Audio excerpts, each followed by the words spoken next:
Welcome to Tapestry. Today I want to reflect on why Lent is such a meaningful season for most of us. As a pastor, as a chaplain, and as a fellow traveler in faith, I love Lent because it gives me sacred permission to slow down. The early church fathers like Athanasius of Alexandria saw Lent as a school of the soul, a time of training the heart through prayer, fasting, and repentance.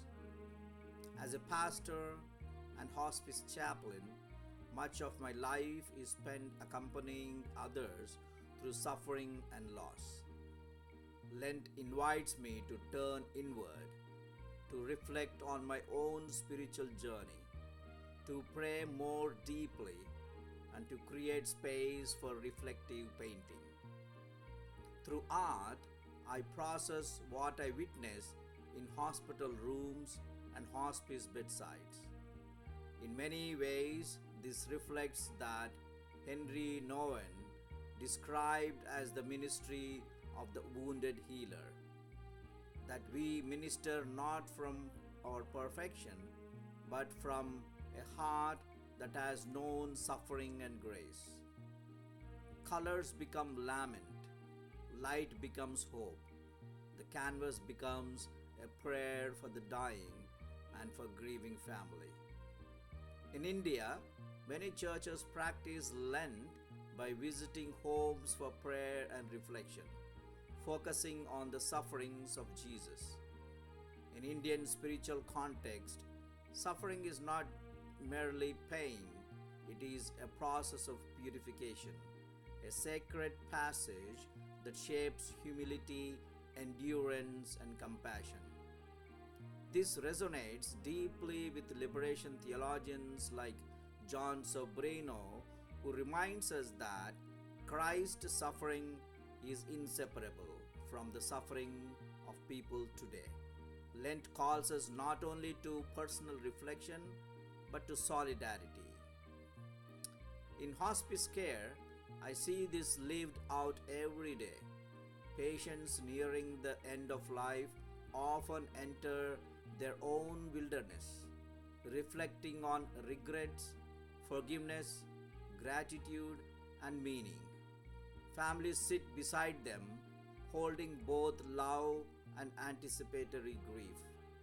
In those moments, Lent becomes very real.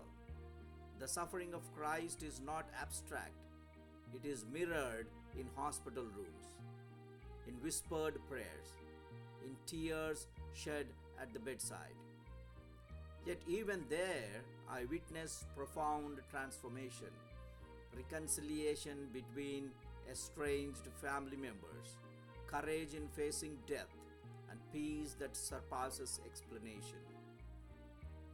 The wilderness narrative in the Gospels reminds us that before Jesus began his public ministry, he withdrew for 40 days of testing and prayer.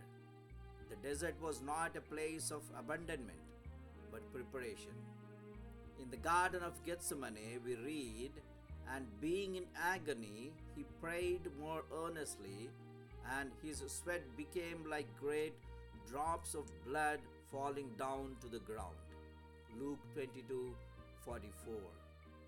Here we see both his full humanity and his divine surrender. As theologian Jürgen Moltmann wrote in The Crucified God, God is not distant from suffering but present within it. Deep suffering does not negate faith, it can deepen it. For bereaved families, Lent offers language for grief. It tells them that sorrow is not weakness, it is part of love.